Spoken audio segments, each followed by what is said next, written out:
Hey, what's up, everybody?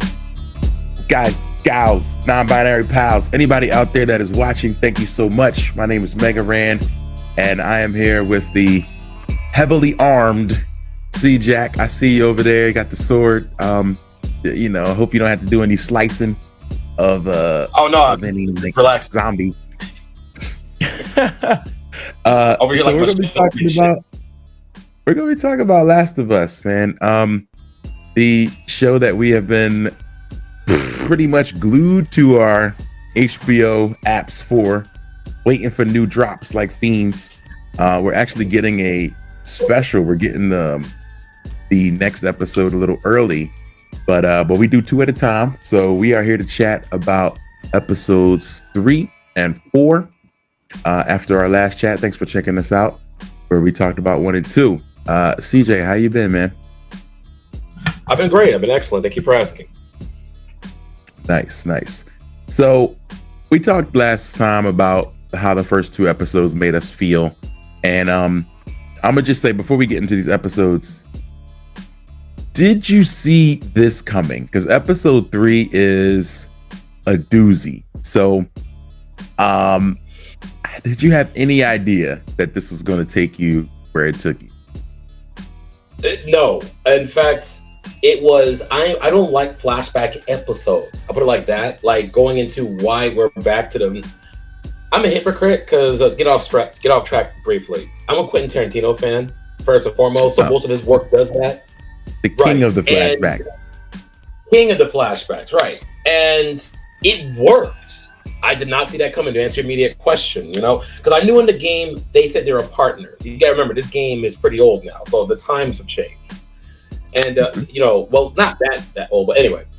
And they just said they were partners. They didn't get into explicit details as you're about to go into. So no, I did not see all this coming. Okay, so you're talking about Bill and Frank. So Bill and Frank. We leave off with at the end of episode 2. They're going to meet some friends. They know that they're going to meet some partners. The group is now 2. It's just Joel and Ellie, and we must now head towards. They're still trying to make their way to Wyoming, and they have to stop off. And it turns out, I didn't really realize till I was reading through. They stop off in Lincoln, Nebraska, and they're going to go and see Bill and Frank. So the description of the episode is quite simple. It is: when a stranger approaches the camp, survivor Bill forges an unexpected alliance that changes both their lives. Later, Joel and Ellie seek Bill's advice as they try to find Tommy. This is a very misleading description, I'll say. Because at first I'm like, oh, okay, Bill forms an unexpected alliance. All right, cool. Let's just see what happens. And I'm thinking it's a game rewrite. You know how the TV never goes by the comic or the game. I'm thinking it's like a rewrite somewhere. Right. Oh man. So it is here we go, man. It's actually the second longest one in the premiere, behind the premiere episode. It's a 75-minute episode. So there's a lot, and they pack it in. There's no wasted scene in this one. It also goes straight into the opening credits. There's no cold open or prologue. And honestly, this might be the best episode of the series. It might be some of the best television I've watched in a long time. And we just got to get into it. But spoiler alert, of course, if you haven't gotten there yet, pause this, watch episode 3, and then come back, because man, I don't want to spoil anything for you. All right. So one thing I loved in the near the beginning is that they get into an old, was it like a deli or like a bodega, and Joel's trying to find some of the stuff that he left there, they stashed there. And in that point, she gets to a Mortal Kombat machine. Remember that? Yes. Yeah. And everything that Ellie does is amazing to me. And because, oh my God, I heard about these. This is the one, and she had the description down right, where Milena takes off her head, or or somebody. I'm a Street Fighter fan, but she was very Melina. Yep, takes off the mask. Yeah, she got the teeth. Oh, she does. Okay, yeah. Yep. You know, they armed her well. She was just gonna say, "Oh, this is Mortal Kombat." No, she knew everything, every detail of that game. Like, it was very impressive. She knew everything. Apparently, this was in the game. In the game, there's a the story expansion. Last of Us Left Behind has a game cabinet there called The Turning, and then in this they used Mortal Kombat, and they talk about basically Melina turning when she takes off the mask. So interesting. That was a cool little point. Like I said, they don't waste any time giving you stuff that will allow you to get to know the characters more and to get to like the characters more. I really like the way they use each scene to give you more about their personality. I was a big fan of that. Yeah, the development is real. I even got in my notes here that she, on the way to Wyoming, like you said, he was like, "Hey, Joel's trying to protect her from how this world is. She doesn't understand outside of a textbook, like literally. Hell, she saw the bodies like, well, you shouldn't go that way. Why shouldn't it go that way? I mean, she's like, oh, badass, but we forget that she's a kid. And when you saw all the skeletons, like her turn into, oh, damn, today's Monday. Reality came. Yeah. Was this the episode where they showed the plane where they were walking by and the crash plane was there? Or did I give some away? Mm-hmm. Okay, that was awesome. That was just a great visual, man. Like just seeing like a broken apart plane just laying out in the distance. Like that was really cool, man. The effects, man, they went all out, man. The visuals are super top notch.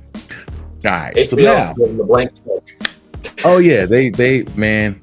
We could talk about it again, but I feel like this show is definitely, it's been renewed, right, for another season, right? Yeah, already out the gate, in fact. Already, probably after the first episode. But the way they shoot and the time that it takes, apparently this episode was filmed in 2021, and so I don't think we'll see another season for another 2 years. At minimal, no, yeah. Because COVID barely slowed this down. I did my research. Word is supposed to be the tail end of last year. Like we're talking like November, September, but it got delayed because the whole people are still recovering from the COVID thing. But anyway, yeah. Yeah. So hopefully, I mean, I can't wait, but I can wait because I think that it's going to be worthwhile. So if it has to be a year and a half, as long as we get Mandalorian in the meantime, then I'm good. You got real quick sidebar. Did you see my meme that I sent you? But your boy, he's over here saving kids' lives everywhere. Yeah. It's like, hey, if it's about saving a kid, sign up Pedro Pascal. He'll do it. Pedro, yeah.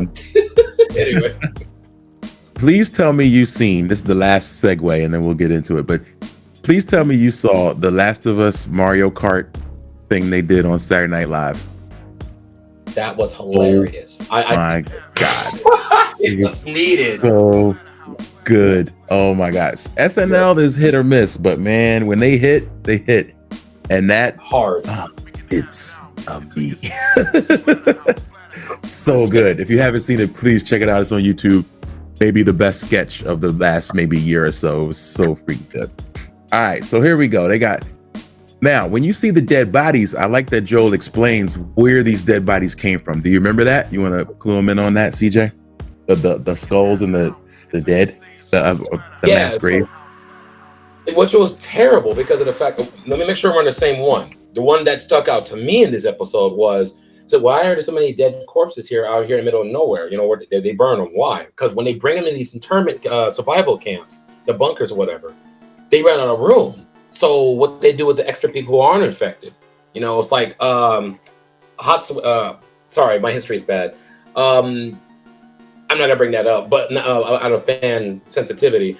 But they're like, hey, sorry, there's no more room. Well, what are we gonna do here? They're just starting incinerating folks. It's messed up, but it's reality. What could possibly happen? Awful. It's really terrible, man. Because it's like, more people that you can't feed or that you can't house. It's just they're just gonna turn. Like I hate to think of it that way, But yeah, you're just like, yeah. But it's the truth. So it's you have to do what you got to do, which is awful. So anyway, now we flash back 20 years earlier in Lincoln. Nick Offerman is Bill. Nick Offerman is one of my favorite actors. Ron Swanson from Parks and Rec. Give me all the bacon and eggs you got. Is in a bit of a different role, but he's always kind of a macho guy. So he immediately starts off pretty macho. He's out setting traps. He's keeping his place safe, and then some fool gets caught in the trap. Clack, clack. Oh, and that is, we learn later, is Frank. Right. Frank just wanted a hot meal. He wanted, some fresh clothes, and he's like, a very funny point that Bill makes is, yo, this is not an Arby's. Like, how you going to just show up? Wait, there's not an Arby's. It's not all you can eat or eat all you want buffet, whatever. It's not free. Yeah. This ain't free lunch. He's like, Arby's didn't have free lunch. It's a restaurant. And I'm like, hold up. I'm like, you're right, Bill. Like, immediately, Bill is the man. Like, I'm fully in on Bill. Frank promises not to talk about this. Like, don't be telling people I'll let you stay here for a minute. Don't do that. Don't spread the word, yada, yada. I don't know why I kept thinking the worst. I know Bill and Frank were partners because they said it, but I don't know why I kept thinking Frank might have been up to something, I got you. Because we watched enough of this again. I'm trying to not be the dead horse. Enough of this Walking Dead. Like, we're here in Goodwill. We've seen this a decade of times now. Like, we come here in Goodwill with hidden agendas and whatnot. That Snidely Whiplash thing going on. And I'm glad you pointed it out. Right. And then Frank was like, and I quote, he's like, how many of you are there? Where it was 10 of us. I'm the last one. It makes you think. Like, it went from 10 down to one person. The reality is real. But anyway, no, you were expecting that. And number two, rewrite. You're expecting. Yeah. This is where he's going to screw. They could have flipped it. But anyway. He could have befriended him, flipped it, killed him. I don't know. Had 10 other dudes waiting, watching. I don't know. So I don't know, for like maybe 10 minutes of the episode, I was just like, oh, I don't trust him. I don't know. But then the piano scene, which was just beautifully written. I've been reading up on some other stuff about it that like they had to kind of learn some singing and some piano for the role. But they have this really beautiful piano scene. And in that scene, Frank is he's coached to sing worse than he was singing because he actually, I guess, can hold a note. And they wanted him to like not sing well. They were like, no, this is going to build a lot more character and togetherness if you're not necessarily good. You're kind of shaking, you're kind of nervous, things like that. And then it kind of happens, man. And I don't know if I thought I'd see it go this way, but I want to be as well. We're getting full spoilers into it. So this is where a love affair began. I think it was when Bill asked. No, Frank asked, like, who's the girl or who's the woman, Right. And I was and like, let me tell you something about you're like, gotcha. And let me tell you something about the spoiler thing. This is why I wanted to do this every other week. It's on you, just for the record at home, as far as I'm concerned, folks, because we know people are watching this. Unless you wait till every single episode, what's the math on that? In 2 months, all 9, give or take, and then watch it at the end. That's on you. Nobody's going to wait that long. That's just my opinion. But just for the record, this is why you and I agreed to doing this every other episode or week. But yeah, who's the girl? And they got into it, and that was some Skinamax for a minute. They got into it. So here's a question that I guess no one's really asking, and I think that some of the writers have talked about it. Bill said they get into the bedroom, and Bill says his only previous experience was with a girl, and it was a long time ago. And then I think understanding this part is where it kind of gets deep for me, is that Bill was always a gay man. but didn't necessarily have an outlet for his feelings, his identity in this society that can be very cruel, very homophobic, very judgmental. So knowing and this, like, showing this on television is just, it's just so freaking powerful. So it's even in the end of the world to be able to see that this man can finally really be his true self, And so yes, it gets a little hot and heavy in there, but I think the conversation is so deep, and even in its simplicity, where you realize, like, man, this dude has been like fighting who he was, his entire life, even through the end of the world happening around him. And that's deep. That's the last thing. I see your point. If you watch this, okay, you played the game, I played the game. We had some idea. If you watched this and had no idea that that he was gay, then you would have been like, oh, we were already blown away and we knew it was coming. So imagine the people who have no idea, because there's a lot of people watching the show that like, it's based upon a video game, and obviously they're going to run out and buy it now. The trend followers. And I agree with you, because even then, I see what you're getting at. He was still, in a sense, not intentionally, hiding who he was, because you saw the hesitation. I got some clothes for you. He didn't feel comfortable coming in. I thought, well, maybe he was respecting his privacy. And then it dawned on me. It took me a minute to remember, they were partners, And the food that he made, he's like, man, this is some damn good food. And he was like, oh, hey, you don't have to sauce me up. He's like, no, hunger is the best spice, Spike Spiegel. He always said that, and it's true, and was he just saying it to be nice, or was he saying it because, like, damn, he can cook too? Any person who's a partner enjoys that partner who can do something for them nice like that. Yeah. And seriously, and I thought it was really, you and I'm not gonna put you out there, thought it was powerful stuff, because it was like a 2-hour movie crammed into like 70 minutes. Like, it was like a new generation of Brokeback, as far as I'm concerned. It was really good, poetic. It was really good. Seriously, it really was, man. So fast forwarding a little bit, man. There's a line I wrote down that almost got the waterworks going. Is when Bill says, "I was never afraid until you showed up," and I was like, "Damn!" Well, he said, "I was never afraid before you showed up," and I was just like, "Ooh, the chills, man!" To be like, "Yo, you're in this scary world," and he's only afraid about being alone, in it, So it's like, wow, it's it adds a really good notion to it that one of the guys, the reviewer for Kotaku, mentioned, and I thought it was really cool. He mentioned the notion that the core idea of this show might be that life is a little bit better when you have someone out there to worry about. True. And this is what Joel keeps losing, and it's like you only really have the will to live when you want to protect someone, or for your kids, for your mate, and so I thought that was really interesting. It's true. What's like what Clint Barnes said, and like Clint Barnes, or Hawkeye, I always forget his last name. Like Clint said in Endgame to Black Widow when he was getting his help, "Don't give me hope again." Shit. That's what happened, though.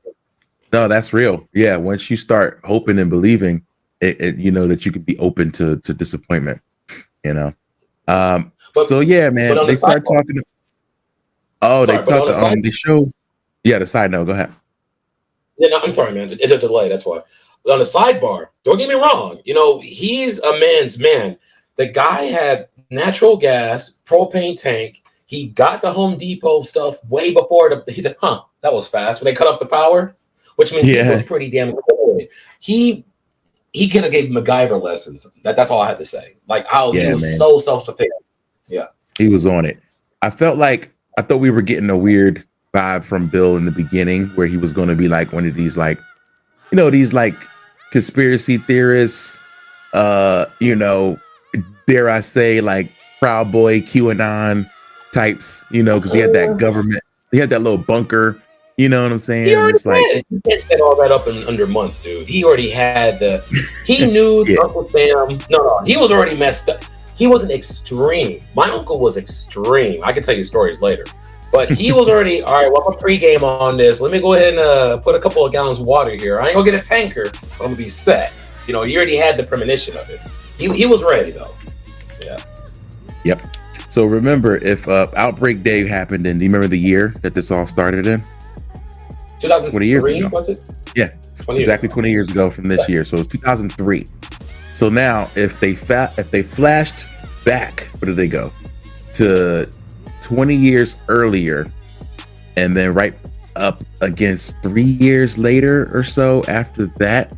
So if this was happening around 2013, so 10 years prior, then people would have been like, oh, this was like after Obama, you know, this was like people being like pro-Trump and being, you know, a little weird. So the timing of it kind of starts to make sense. It was like when people started doomsday prepping and things like that, you know, and people thinking that was kind of a right-wing thing to do. But anyway, I thought that was really interesting. Now we flash forward a little bit to Dinner with Friends. And Bill is not happy about this at all. And we get Joel and Tess coming through, and this is a different Joel and Tess. This is a younger, you know, they're maybe a little more cynical about the world. And plus, Joe didn't have as much gray. They lightened up the salt and pepper, if you noticed, a little. Yeah. They made sure to show that they were younger. And Joel pitches an idea that with them having the QZ connections, him and Tess could go and get Bill and Frank anything they couldn't get. But Bill, he doesn't want anybody outside of Frank. He's like, no new friends. I don't trust y'all. You know, you're all our property. Yeah, basically like, nah, we good, we fine. And then Joel kind of tells him like, yo, man, Raiders, people are gonna come after you. And I feel like that was the foreshadowing. That was all we needed. He told him, yo, man, they coming. You already knew. Yeah. And I was like, and, you know, Joel knows they coming. Almost and good because sure he said, enough, and I remember this. They come. What's up? Wait, real quick. And I'm sorry, and I remember this. Joel said, he's like, hey, listen, on the way out, he said, listen, you got that that barbed wire up there. It's only I can get you that increased titanium high tensile stuff. That's going to corrode under 5 years. I'm telling you, they're going to be Raiders. They will, not a matter of if, but when they come. When? You know, Warriors, you know, he's trying to let them know, not as an intimidation tactic. He just genuinely let them know that you have a really, and the problem is with Bill, he has a lot of stuff people wanted. That's the downside. That's the reason why they're going to come. But yeah. So, and of course, they come. The alarm trips one night. Here they come. Bill is out there holding it down, just blasting, and he gets hit. And see, this is where I thought the end was going to come. Like, oh, he's going to succumb to these injuries, but he doesn't, which I think is another interesting point. It's just giving you more time to get close to these characters. You know what I mean? It's like, oh, now watch them get through a real rough time. You know what I'm saying? And then they do. And then it's years later, and I was like, oh no, like he's gonna die from these injuries, but does not. So years later, Frank is in a wheelchair, and I immediately thought it was from the injuries, but it was not. They mentioned some sort of illness. They don't say what it is. Directors say, well, we purposely didn't mention it, but it could have been like ALS or something like that, but they purposely didn't say what the disease would have been, because they were like, you know, it could be whatever you want. Like, but something serious to the audience. Interpretation to the audience, because he was losing his motor skills by the day, you know, because he liked the pain.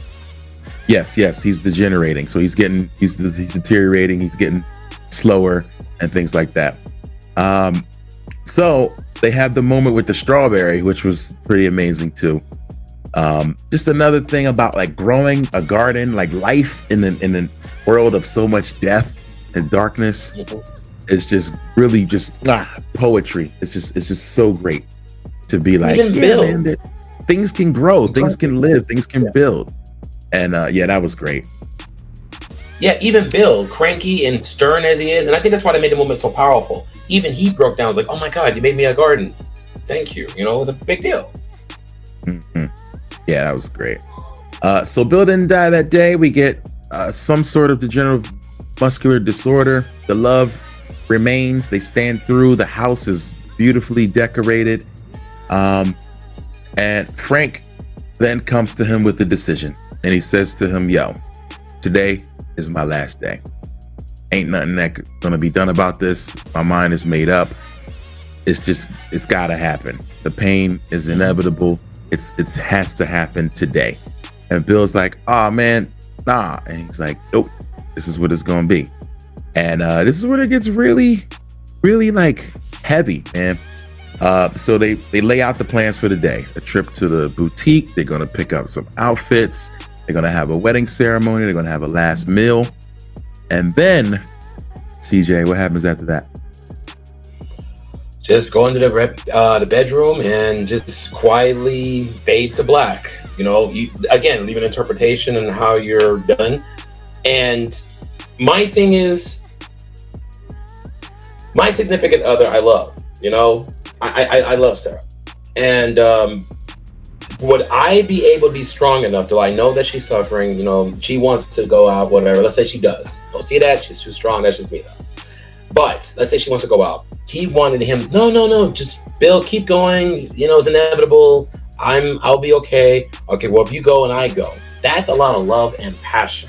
Like, I'm not leaving you. If you go, I'm gone. You know, and in a sense, to me, Bill didn't realize it until he met Frank. He was already dead inside already anyway until he met him. Oh. Yeah. So the big kicker is, I want you to pour these pills into the drink. Let me drink. Let me lay down. Let me go out the way I want to. And he didn't want to do it, but yeah, that's right. The big question he asked was, he's like, "Do you love me?" And well, okay, then you gotta love me the way that I want you to. Is what Frank said, and I was like, "Dang, ooh, powerful." So then we get a twist. Bill drinks his own glass, but then says, "Hey, man, I put a whole thing in mine too. This is enough to take out a horse. Yeah, I'm going with you. I don't want to be in this world without you." And man, the emotion. Oh man. So he right before Valentine's Day. Man, dang, I didn't think about that. Shoot. Happy Valentine's Day. This is some Romeo and Juliet. But I mean, he says it though. He says this is not the tragic suicide at the end of the play. So it's not Romeo and Juliet. Bill says, "I'm old, I'm satisfied, and you are my purpose." Oh man. It's words. It's words. It's just it's strength. Like I can't. That's what. It's not negative. It's just that's what I'm saying. That's a lot of love. There's no selfishness in what Bill did whatsoever. How's that? No. Yeah. Yes, selflessness for sure. And then we fast forward, and Joel and Ellie come through, and I was like, man, I kept thinking they were going to stop this. I was like, no, Joel's going to show up before they drink or something, you know, like, I don't know why I kept thinking that. Like, I didn't know what the time period was or anything, but I just kept thinking, he'll show up right before, and like, all right, now you got a reason to live. Like, but because you grew to love the character. That's crazy. And judging from all the dust and the debris on the table and the rot, which wasn't much because Bill knew how to keep a bunker. It had to been at least over years, like 3 minimum. Yeah, it was years. You know? So I was like, man, maybe they'll just show up one day and be like, hey, don't do it. And, you know, but nope, didn't happen.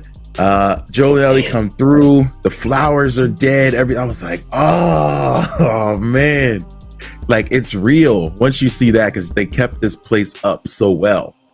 And so once you see that, and then even Joel knew that too. Like, I know how Frank kept this place. And so, nah. And so Joel, Ellie finds a note. Yeah. He did like something everything was wrong. Sorry. No, he knew, like, oh yeah, this it ain't right. Yeah. Ellie finds the note that says to whoever, but probably Joel. And basically says, yeah, she knew, he knew. And I think the hardest thing in that letter is that he said, use what we have to keep Tess safe.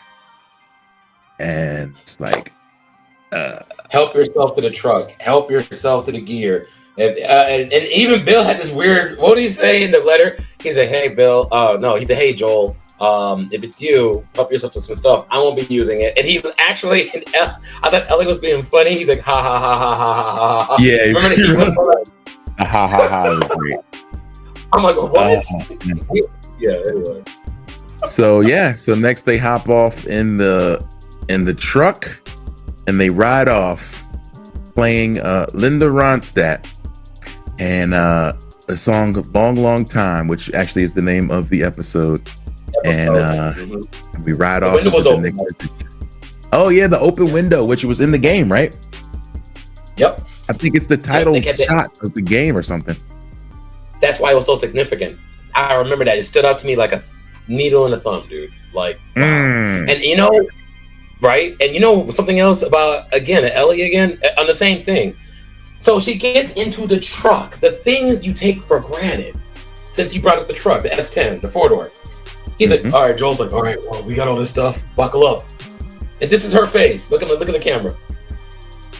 That means putting your seatbelt. Okay, I'll help you. She has no idea. She's never been in a truck before. No, really she doesn't know. That. Like, that's really good thinking. You know what I mean? Like, just to be like, oh yeah, she doesn't know about this stuff. So we have to like make sure that every scene you remind people that she's never been in these situations. So yeah, that was really good. And like you said, everything she knows is from a textbook or from some kids whispering, you know, on the playground. You know, Legend has it. Yeah, man. But she remembered Melina though. She's pretty good on the Melina memory. That was you know, that was a good memory, good recall for someone who hadn't seen that before. Oh man. So next episode begins. Please hold to my hand. 3 is done. We are on to 4. And 4, we get back. And in this episode, there's an ambush that happens somewhere around Kansas City. They're trying to drive out. I like that Tess is asking, Ellie's asking a lot of questions about Joe's brother. And she kind of made, you know, just at least made us even think like, what if he's not alive? What if he's not there? What if, you know? And I like that Joel doesn't flinch for a second. He's like, oh no, he's fine. He's dead. You know, like he's alive. You know, Joel has that willpower. Like he is alive, you know. No, he's fine. Yeah, he's alive. So they're driving through, trying to find a way, and then they have to go through the side streets, and they're somewhere in the streets of Kansas City when it all goes down. They hit a trap. And at this point I was like, oh shoot, like this is about to go down. Like these guys get the drop on them. Joel got some street smarts, by the way, for a country boy. He got some street smarts. Yeah. How about that? He knew it was up. You know, going through the city, you know, it's gonna be some bad folks out here. You know, that don't matter what time period it is. Like, got to be careful in the city. Right. streets ain't safe. Oh man. So there was an injured man asking for help, and that was another thing we talk about in the first scene too. We talk about it in I think it's the first episode when he was like, run him over. No, first he was like, yo, they got kids. Oh, we do too. Like, I'll leave a link for you guys. Oh, he'll leave a link. Well, we'll both leave a link for the description or whatever in part 1 of this on my channel. Yeah, dude. I mean, it's a good old flashback. Like Joel ain't helping you. And this is the funny part. 20 years later, he said, "Just run him down." God knows how many times he's done that. That's his for real. Run him down. Think about for that. Real. Anyway, he is not helping you. If you out on the streets, don't run into Joel. He's not helping you. He might just run you down. So get out the way. So he knew. He's like, nah. Sure enough, we get a trap. They crash into a building. There's some shots going off. Blah blah blah. Sends Ellie off to just to kind of hide out. And then there's a moment. Now see, this part gets me a little bit not confused, but just I felt like at one point we see her with a knife, like flipping the knife out. I don't know if you remember this. when Joel's in trouble, Joel's getting choked. She's taking the knife out, like as if she's going to use the knife, and then she decides to shoot. Yeah, that was so misleading. Yeah, she's like, screw this. I think she's just like, nah, I'm not gonna take a chance. Like a stab means I'm gonna still have to struggle and fight with you. So, bow, Interesting moment because I think earlier, did they talk about? There's a part where they show her in the bathroom with the gun, right? I got you. So right before in the town, you kind of skipped it. No, but it's okay. It's cool.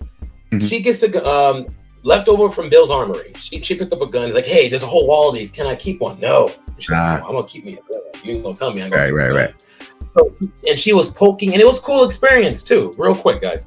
There was a dead guy, a mushroom thing that was stuck inside. He was transformed already, sprouting. He was underneath the rubble, remember? And she was poking at it with a knife, which was very fascinating, even to us, the viewer.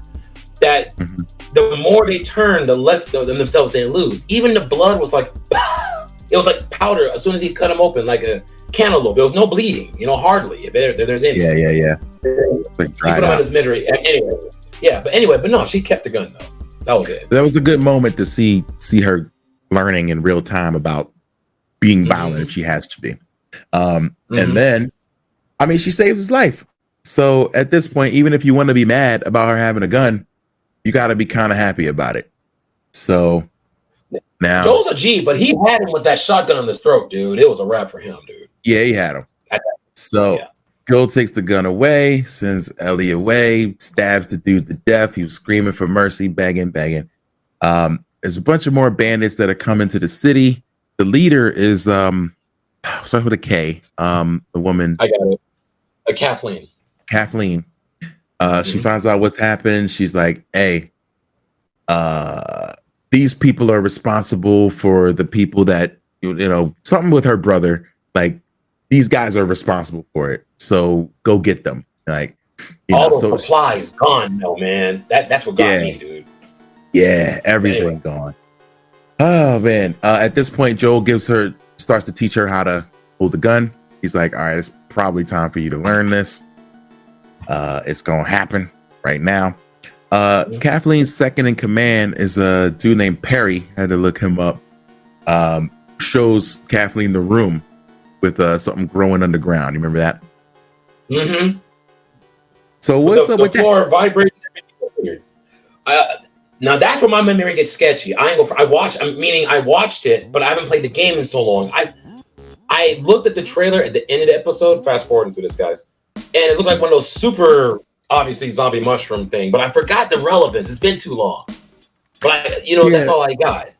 It's been a minute. So I'm not really super familiar. But we'll get some. Obviously. Yeah. Please let us know. All right. So still mad trouble in Kansas City. But in the game, there's notes that show apparently that there is a similar arc happening. So in the game, the hunters are in Pittsburgh. This time it's Kansas City in this show. But these hunters have liberated their city from Fedra, because we start seeing the burnt out or not being used Fedra outposts. These people have stopped. They've liberated themselves from Fedra. I didn't think about that. Even they proved that. Yeah, go ahead. Yeah, even some pockets of government, I didn't even consider that. Like, obviously the Fedra is obviously, hey, this is a quarantine, blah, blah, blah. But one or two bases had to fall within this time, just one slip up. Because remember, Joel pulled up in the truck. You have a good point there. And she was like, hey, why is that outpost gate open and there's nobody standing? And even Joel was like, the fuck? And that's when they got ambushed. Right. So you're right. So they've overthrown them at this point. So it's like, oh yeah, we don't need. It's like you freeing your area from the police or whatever, being like, nah, we're going to police ourselves. And then when those things happen, unfortunately, you become almost no better than the people you try to get out. Because you realize it's not easy to keep people in line in a freaking apocalypse. So now they're denying rations. They're denying supplies. They're being a little bit irrational about their decision making. So They are I forget what their squad's called. Are they Firefly Rebels Are they or somebody Fireflies? else? They might. I'm not sure. I want to say just regular Guerrillas. I don't think they were Fireflies. Okay, so they're separate from Fireflies. That's what I'm yeah. So yeah, the doctor doesn't know what's happening. She's got the doctor at gunpoint, like, oh, what's going on? Yada yada. Who took my brother away? Things like that. When he protests that Fedra put the gun to his head, she puts the gun to his head and says, all right, man, tell me something. She's not really talking, but she, even though, I mean, she walks back and just like murders this cat. But I feel like she's got a heart, you know, she's really trying to get to the bottom of what's happening, but you gotta be cold in this world.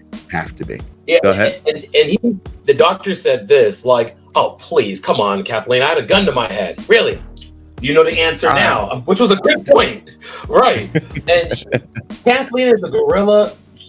Don't let that fool you. It's like Apocalypse Karen. Like, let's go find them right away. In the meantime, I'm slit this guy's throat. You know, I pick up that vibe. Like, yeah, you like that? It's true because, like, she's not ruthless and tough, but she's a leader of these gorillas. And I can't put my finger whether she's turning or she's been a bitch or she's just angry in the moment. I need more episodes with her if she doesn't die first to get my full assessment of her. Because I see where you're coming from. Because she's like, well, maybe let's hope. Maybe everything's okay. You know, she's a leader, but she doesn't, to me, she doesn't seem like a bitch, but she's no coward because she put a bullet in his head without even blinking. I mean, yeah, she's ruthless, but she gotta be. So they find out Joel and Ellie are still trying to escape. They're getting to a point where, and in the game, Joel's kind of, I will say, superhuman. He's doing a lot of things in the game for a dude who's probably in his 50s, jumping, running, vaulting, things like that. In the show, he's human. You know, I mean, come on. He does a lot of vaulting, a lot of jumping, a lot of Nathan Drake-esque feats in the game. Uncharted. Done. Yeah, you know, it's Naughty Dog, so I'm sure they used a lot of the same animations, but it's all good.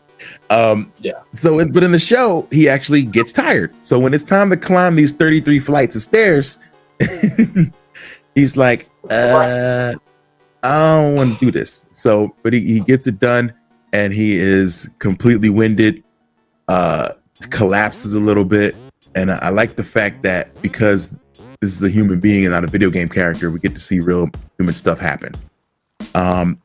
They have a moment. They get to take a rest. Well, before the rest, which is my favorite part at the end, Ellie begins sharing some dad jokes, and me as a dad joke lover, waka waka. I had a blast with these. Absolutely. I've just been say? I'm gonna butcher this, but she said, hey, Joel, what? You know, he's a cranky old man, which is funny because she's an obnoxious ass little brat. That doesn't make it funny with their dynamic. And he was like, it's kind of like remind me of my boy Vegeta over here. Oh, you can't see him, but my boy Vegeta right there. You know what I'm saying? Wait, I can do this. There. Okay, he was like, no, I don't like it, but it was still funny though. You know what I'm saying? It's like war. Right. He has a sense of humor. And he was like, hey, what did the gene say to the diarrhea? What? I got the runs. Or something like that. I don't know. I probably butchered it. And Joel was like, God, you're an idiot. And he's like, and he started laughing slowly like Batman in The Killing Joke. You know, it started hitting him. You know, like it's actually kind of funny. It was something about diarrhea running in the genes. Oh, did you know the diarrhea is hereditary? Because it runs in your genes. That's great. That's freaking great. It's classic. No, you can't hate that. If you hate that, you have no sense of humor. All right. So they mentioned another thing which might come back. This is another plot device that I think they mentioned that Joel doesn't have great hearing in his right ear. Yeah, from all the shooting. And from the shooting, from maybe a bullet grazed him, maybe just having to shoot a lot with being right-handed. That was dope. Like, that's something you don't think about at all. But if you spent 20 years out here shooting people, and that could happen. People alive. Yeah, sure. Yeah. Realistically. So I never thought about that. So that was a really cool thing. And I feel like, do you think that that's going to come back at some point? Absolutely. In fact, I'm glad you said that. That's what the producers did excellent with this show. 4 episodes in, and this is something I took in my notes, I thought about. I was trying to hold out till later, but it's hitting now. Notice that Joel's treating her like a daughter. And I know it's obvious to the audience, but how they did it in the series. Like, you're nothing more than cargo. Once the deal is done, I'm done. And it starts hurting Ellie's feelings like, okay, fine, fuck you then. She's like this. She's a little girl still. Right. And slowly but surely, he's like, I don't have to talk to you. Let's just keep going. Be quiet. Be quiet. And he was like, and like she'll pick up something. That's a comic book. Oh, really? He doesn't have to tell her stuff like that. You know what I mean? But he interacts with her. She's starting to bring back hope to him, like you said earlier with Bill and Frank. It's Joel's turn. Yeah. I'm noticing that. If you know, he's still a cranky ass motherfucker, but he's not as angry anymore. Not as angry. So that's it. Yeah. Then we get one more joke, and then at the end of the show we get 2 people holding them at gunpoint, an adult and a child. Apparently I didn't get this far in the game, so I don't know who these people are, but people are saying that they are Henry and Sam. Do you know anything about Henry and Sam? Okay, that helped a lot. Yeah, and it's going to be in episode 5 now. I know who they are now. Right, I have no problem. But it's been a while. I still don't know what's in the ground. But yeah, they're in that. Well, I can't get into that because without spoilers. But they're into that that city thing. They're going to help with. That's who Kathleen is looking for. Not Joel and Ellie, but they're looking for those 2. But they think it's those 2 that came into town. If it makes sense. So. Because they remember, none of them had a clear look at Joel and Ellie, and Joel and Ellie thinking they're after them when they're actually really looking for those 2. So yeah, awkward. And the little kid was like this at the very end, Joel, and he was trying to reach for the shotgun, and the kid was like, shh. I was like, damn, we had you like, right, gangster, the little kid. He was done. He had him dead to rights. So I'm looking this up real quick. I'm not going to sit here and read it all. If you guys do know about Henry and Sam and what their role is in the show, or at least in the game, drop us some comments down below. Let us know. I would love to get a little more into this and what's going to possibly happen. Because again, they could go with the game flow, or they can always change direction at any time. So these 2 episodes, I don't think we've done this before, but I want you to rate them. I want you to rate episode 3 and episode 4 out of 5. 1 to 5 clickers. How many clickers? There you go. You said 5? Oh, all right. Yeah, I love episode 3. Yeah. Yes. 3, absolutely, man. Like I said, some of the best TV I've watched in a long time. I'm gonna go on a limb and be like, this is already better than The Walking Dead. I hate to make comparisons. No, it's true. It's just something about this series gets it. It's like The Walking Dead was fire. Don't get me wrong. It's just maybe it's refreshing, different approach. Maybe the director and producer are doing something. I can't figure out the formula, but it works. It's not different, but it's better somehow. I can't figure it out either. So yeah, I agree. And episode 4 out of 5 clickers, what do you give it? 3.5. No, 3.5. I can't do it. 3.5. All right. Yeah. I'll tell you why. Like that's fair. Coming off of 3, where you get super emotions, and then you get into 4, where you're bringing in new characters, new places. It's gonna take a little time, at least for me. So, what's your reason for that rating? Why? Why? Because 1, it was the episode was dramatically shorter.